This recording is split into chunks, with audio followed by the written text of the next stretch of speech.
श्रीराम जय राम जय जय राम. श्रीराम जय राम जय जय राम. श्रीराम जय राम जय जय राम. श्रीराम जय राम जय जय राम. श्रीराम जय राम जय जय राम. राजाधिराज प्रभु रामचंद्र महाराज की जय. महारुद्र हनुमान की जय. श्रेष्ठ गंगाधर स्वामी महाराज की जय. सद्गुरु समर्थ रामदास स्वामी महाराज की जय. जय जय रघुवीर समर्थ. आता आपण आजच्या या प्रवचनातील 3ऱ्या अध्यायाकडे वळत आहोत. तिन्ही अध्याय तसे लहान आहेत म्हणून एका दिवशी हे 3 अध्याय घ्यायचा विचार मी केला होता. आता हा 28वा अध्याय आहे. महत्त्वाची गोष्ट या ठिकाणी आपण लक्षात घेण्यासारखी, ज्यांना नदीमध्ये पोहायचा आनंद मिळतो, पोहता येतं, त्यांच्यासाठी एक सूचना या ठिकाणी दिलेली आहे. केव्हाही आपल्या मनात आलं म्हणून पाण्यामध्ये उतरावं असं नाही. वेळ काळ फार महत्त्वाचा आहे. अवेळी पाण्यामध्ये उतरल्यानंतर काय होतं हे या अध्यायाने दाखवून दिलेलं आहे. कुठलीही गोष्ट जी आहे ते वेळ काळ पाहून करायचे असते, हे या अध्यायातून आपल्याला शिकायला मिळतं.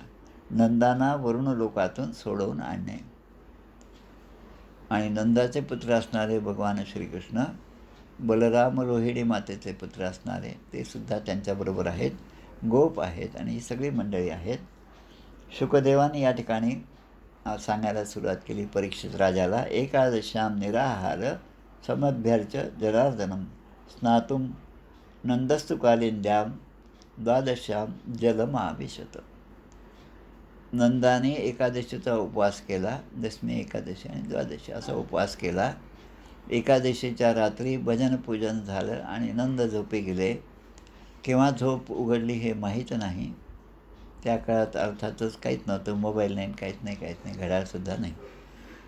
आकाशाकडे पाहून काही चांदण्या दिसल्या आणि त्यावरून त्यांनी अंदाज लावला की अरे सकाळ व्हायची वेळ झाली. आणि म्हणून त्या दिवशी त्यांनी पारणा आता द्वादशीचा आहे, एकादशी होऊन गेलेली आहे, स्नान करण्यासाठी यमुनेच्या पाण्यामध्ये प्रवेश केला. आता ही जी रात्र होती ती रात्र होती, अजून काही उषःकाल झालेला नव्हता, ब्रह्ममुहूर्त झालेला नव्हता. रात्री 12, 1, 2 अशी वेळ असेल. आणि मग तम गृहीत्वान अयत भृत्यो वरुणस्यासुरो अंतिकम अविज्ञाया सुरीन वेलान प्रविष्ठम उदकम निशी. ही असुरांची वेळ असते आणि असुरांची वेळ आहे हे लक्षात न आल्यामुळे नंदबाबांनी यमुनेच्या पाण्यामध्ये प्रवेश केला स्नान करण्यासाठी. आणि तिथून आल्यानंतर आपण आपलं पूर्ण दिवसभराचं अन्य करावं म्हणून ते त्या ठिकाणी स्नानासाठी गेले. त्याच वेळेस त्या पाण्यामध्ये असुरांच्यापैकी एक राक्षस किंवा एक सेवक जो होता तो वरुणाचा सेवक होता. आणि त्या वरुणाच्या सेवकाने नंदबाबांना पकडलं आणि ते वरुणाकडे घेऊन गेले. आता वरुण म्हटल्यानंतर अजून 1-2 गोष्टी सांगायच्या. आता दुर्गा सप्तशतीचा उल्लेख आत्ताच केला. देवी कवच नावाचं स्तोत्र आहे या सप्तशतीच्या अंतर्गत. त्यामध्ये प्रत्येक दिशेची देवी कोण आहे ते सुद्धा दिलेलं आहे.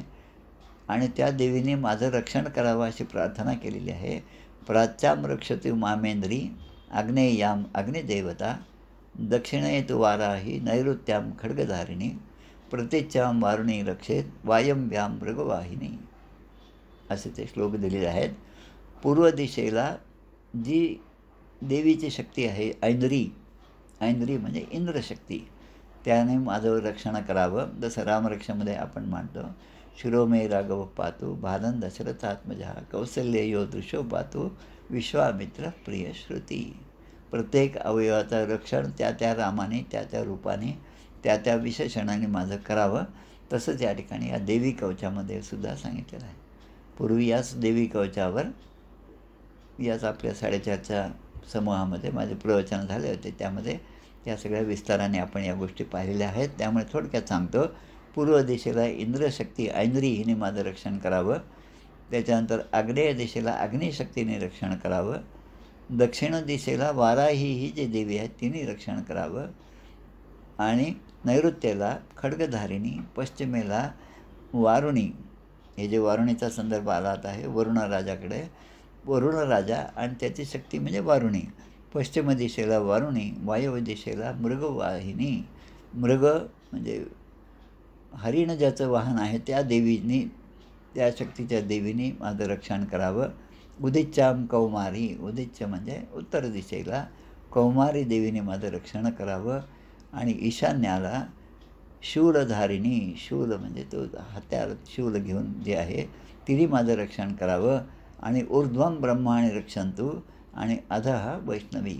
ऊर्ध्व म्हणजे वरच्या बाजूने ब्रह्माणी देवीने माझं रक्षण करावं आणि खालच्या बाजूने वैष्णवी देवीने माझं रक्षण करावं. तसं या ठिकाणी वरुण जे आहे त्या वरुण राजा वरुणाचे जलदेवताही वरुण आहे. म्हणून मागे पण आपण पाहिलं की वरुणाचा अपमान होतो म्हणून निर्वस्त्र होऊन कधीही स्नान करू नये. आताच आपल्याला वस्त्रहरण हा जो अध्याय झाला त्यामध्ये ही कथा आपण पाहिली होती.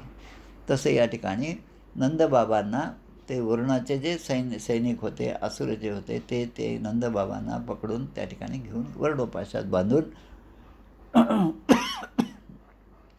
घेऊन गेले. आता गावामध्ये नंदबाबा न आढळल्याने सगळे गोप आता सगळीकडे आरडाओरड सुरू झाली. कृष्णा, बलरामा अशा हाक मारू लागले. नंद महाराज कुठे दिसत नाही म्हणून सगळे काळजीत पडले. भगवान श्रीकृष्णांच्या कानावर ही जेव्हा गोष्ट केली तेव्हा भगवंत जे आहेत त्यांना सगळ्यांचं सगळं माहीत असतं. ते म्हणतात की आपल्या वडिलांना वरुण राजाकडे नेलं आहे हे त्यांना समजलं आणि ते स्वतः त्या यमुना तटाकी आले आणि त्याने पाण्यामध्ये प्रवेश केला. कारण प्रभू जे आहेत हे जे आहे आपल्या भक्तांना अभय देणारे आहेत. म्हणून त्यांनी त्या ठिकाणी जाऊन पाहिलं. वरुण राजाकडे ते गेले आणि श्रीकृष्ण आपल्याकडे आलेले पाहताच पश्चिम दिग्पाल म्हणजे पश्चिम दिशेचे दिग्पाल की जिथे त्यांचे अधिष्ठात्री देवता असणाऱ्या वरुणाने त्यांचं फार मोठं स्वागत केलं. आता त्यामध्ये वरुणपाशात बांधलेले नंदबाबासुद्धा आहेत. ते सुद्धा पाहत आहेत की मला या सगळ्यांनी पकडून आणलं, मला या ठिकाणी पाशामध्ये ठेवलं आणि माझा मुलगा या ठिकाणी आला हा 5-7 वर्षाचा आणि हा राजा आपल्या सिंहासनावर उठून याचं स्वागत करत आहे. नंदबाबा पाहत आहेत. आता वरुण म्हणाला अद्य मे निवृत्तो देहो दैवार्थो धी गतः प्रभो तत्पादभाजो भगवन न वापुः परमाध्वन. ते म्हणतात आज मला माझ्या या देहधारण केल्यामुळे माझं सार्थक झालं असं वाटतं. कारण भगवंता तुमच्या चरणकमलाची सेवा करण्याचं भाग्य मला प्राप्त झालं. भवसागरातून तरुण जाण्यासाठी हाच एक उपाय आहे, भगवंताच्या चरणाचं पूजन करावं. ते मला आज प्राप्त होत आहे. नमस्तुभ्यं भगवते ब्रह्मणे परमात्मने न तत्र श्रूयते माया लोकसृष्टी विकल्पना. तुम्ही परब्रह्म परमेश्वर आहात आणि माया तुमच्या ठिकाणी नाही, पण माया तुम्ही निर्माण केली आहे. त्यामुळे तुम्ही त्या मायेत कधी गुरफटलेले नसता. तुम्ही कारण मायापती आहात. माझा सेवक जो आहे त्याने हा अपराध केलेला आहे. अजानता माम एकेन मूढेना कार्यवेदिना आणि तोयम तव पिता तद्भवान क्षंतुम अर्हती. माझा सेवक जो आहे, वरुणाचा सेवक जो आहे, त्यांनी त्या यमुनेच्या काठावरून तुमच्या वडिलांना ते त्या ठिकाणी स्नान करीत असताना अज्ञानाने अजाणतेपणाने त्यांना धरून माझ्यासमोर आणलेलं आहे. म्हणून त्याच्या वतीने मी माफी मागतो. म्हणजे आपल्या हाताखालच्या माणसाने कधी काही चूक केली तर कार्यालयातील जो अधिकारी असेल त्याने त्याबद्दल माफी मागितली पाहिजे. हा धडा आपल्याला यातून मिळतो. पण असं न होता ज्याने चूक केली त्यालाच आधी सस्पेंड केलं जातं. पण त्याच्यापेक्षा मोठा असतो, त्याच्यावर कुठलीही जबाबदारी ते स्वतःकडे घेत नाहीत. ममाप्यनुग्रहम कृष्ण कर्तुम अर्यस्य शेषदृक् गोविंद नियताम एष पिता मे पितृवत्सलः. आपण या ठिकाणाहून आपल्या वडिलांना घेऊन जावं. नंदबाबांना ताबडतोब त्या ठिकाणी वरुणपाशातून मुक्त केलं आणि भगवंत नंदबाबांना घेऊन पुन्हा आपल्या ऊर्जामध्ये आले. शुकदेव सांगतात एवं प्रसादितः कृष्णो भगवान ईश्वरेश्वरः आदयागात् स्वपितरं बंधूनां चावहन मुदम. श्रीकृष्ण नंदराजांना घेऊन पुन्हा आपल्या घरी आलेले पाहिलं आणि त्यामुळे सगळ्यांना खूप आनंद झाला. इति स्वानां स भगवान विजया विज्ञायाखिल दृक् स्वयं संकल्पसिद्धये तेषां कृपयेत चिंतयन. गोपांनी जाणलं की स्वतः भगवान श्रीकृष्ण हे स्वतःच भगवान आहेत हे जाणले आणि त्यांच्या मनातील जी उत्सुकता होती तीसुद्धा आता पूर्ण झाली आणि देवादिदेव असं ब्रह्मस्वरूप जे आहे ते असणारं आपल्या या गोकुळामध्ये आहे आणि आपल्यासमोर हे लहान लहान क्रीडा करत आहे. हे सगळं पाहून त्या सर्वांनाच खूप आनंद झाला. सर्व साक्षी भगवान श्रीकृष्णांनी या गोपांच्या तिथल्या सगळ्या व्रजवासियांच्या मनामध्ये एक इच्छा होती की याचं जे वैभव आहे हा जर खरंच भगवंत असेल तर भगवंताच्या स्वर्गाचं वैभव काय असेल ही पाहण्याची त्यांच्या मनामध्ये इच्छा झाली आणि ती त्यांनी बोलून दाखवली. संकल्पसिद्धये तेषां कृपयेत अचिंतयत. मग आमच्या मनातला हा जो संकल्प आहे तो पूर्ण करण्यासाठी आमच्यावर आपण कृपा करावी आणि आपलं जे धाम आहे ते धाम आम्हाला त्याचं दर्शन घडवावं. जनो वै लोक एतस्मिन् विद्या काम कर्मभिः उच्चावचा सुगतीषु न वेदस्वाम गतिं भ्रमन्. जगामध्ये जीव अज्ञानाने जन्ममरणाच्या फेऱ्यामध्ये अडकत जातो कारण तो अनेक गोष्टींची इच्छा करतो आणि त्याची पूर्तता करण्यासाठी अनेक गोष्टी करत असतो. मग त्याने केलेली प्रत्येक कर्म जे आहे ते शास्त्राला धरून आहेत की शास्त्राच्या विरोध आहेत याचा तो कधीच विचार करत नाही आणि म्हणून श्रेष्ठ आणि कनिष्ठ योनीमध्ये जीव भटकत राहतो. समर्थाने आपल्या मनाच्या श्लोकामध्ये जुने ठेवडे मीपणे आकळे ना 4 श्लोक दिलेले आहेत, 4 का 5. ते श्लोक जरूर पाहावे की जुने ठेवडे आपलं जे आत्मस्वरूप आहेत भगवत स्वरूप जे आहेत आपण ते आपण विसरलो आणि म्हणून या ठिकाणी आपण श्रेष्ठ कनिष्ठ योनीमध्ये भटकत राहतो. इति संचिंत्य भगवान महाकारुणिको हरिही दर्शयामास लोकस्वम गोपानां तमसः परम. अशा प्रकारे सगळेजण विचार करू लागले आणि भगवान श्रीकृष्णांनी त्या सर्व गोपांना त्यांच्या मनातली इच्छा जाणल्यामुळे आपल्या मायेच्या प्रभावामुळे आपलं परमधाम काय आहे ते त्यांना दाखवलं. जसं रामायणामध्ये सगळ्यांना घेऊन भगवंत जे आहे ते आपल्या धामाला गेले साकेत धाम, तसे या ठिकाणी सुद्धा त्यांनी सगळ्यांना आपलं परमधाम दाखवलं जे मायेच्या पलीकडे असणारं धाम आहे. सत्यम ज्ञानम अनंतम यद ब्रह्म ज्योतिः सनातनम यद्दि पश्यन्ति मुनयो गुणापाये समाहिताः.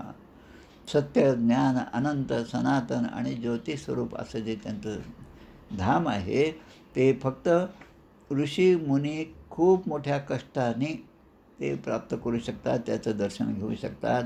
पण या व्रजवासियांना त्यांच्या ठिकाणी असणाऱ्या भक्तीचा दर्जा पाहून भगवंतांनी त्याचं दर्शन सहजपणे घडून दिलेलं आहे.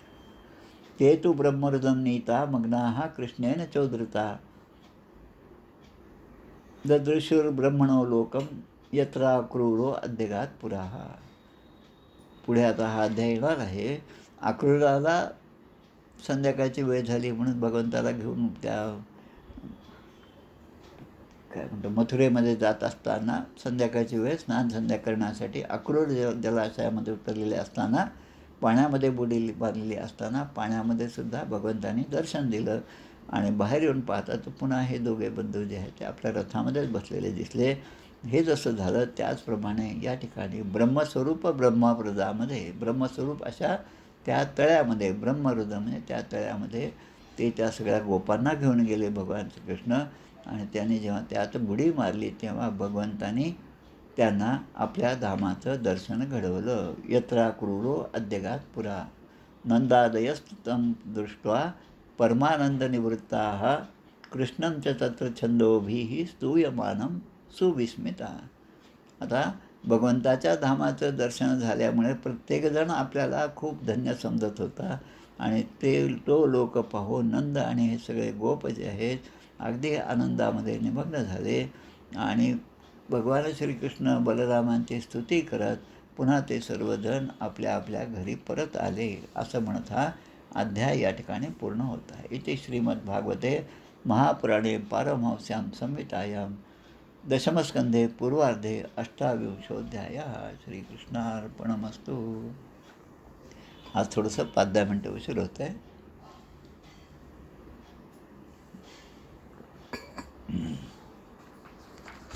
आरती म्हणूया आपण.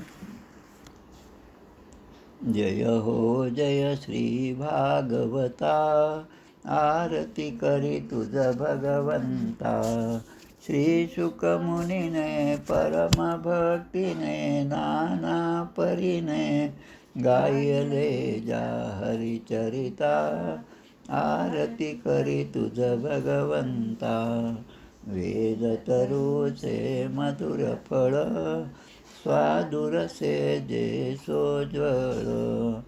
आत्माराम मुनी अचळ, सेवुनी करीती जन सफळ.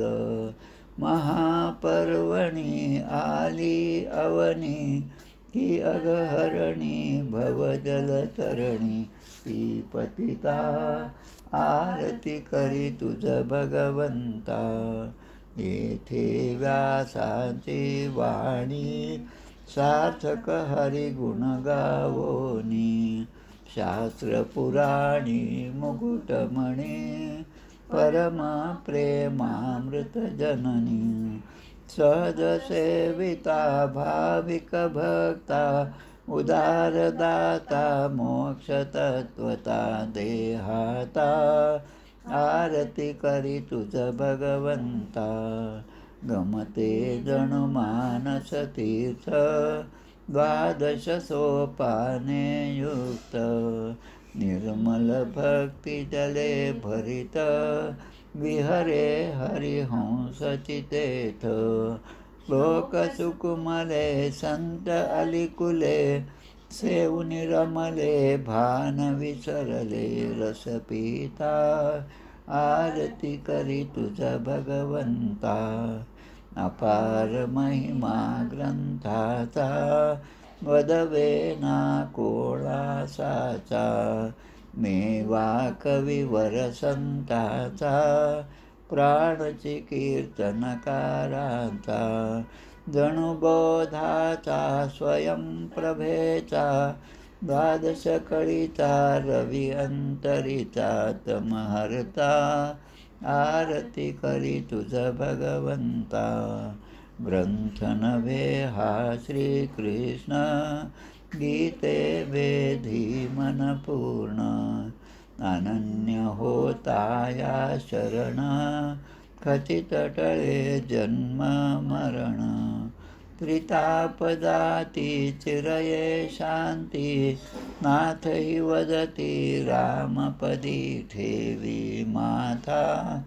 आरती करी तुझ भगवंता. जय हो जय श्री भागवता, आरती करी तुझ भगवंता. गोपाल कृष्ण भगवान की जय. जय जय रघुवीर समर्थ.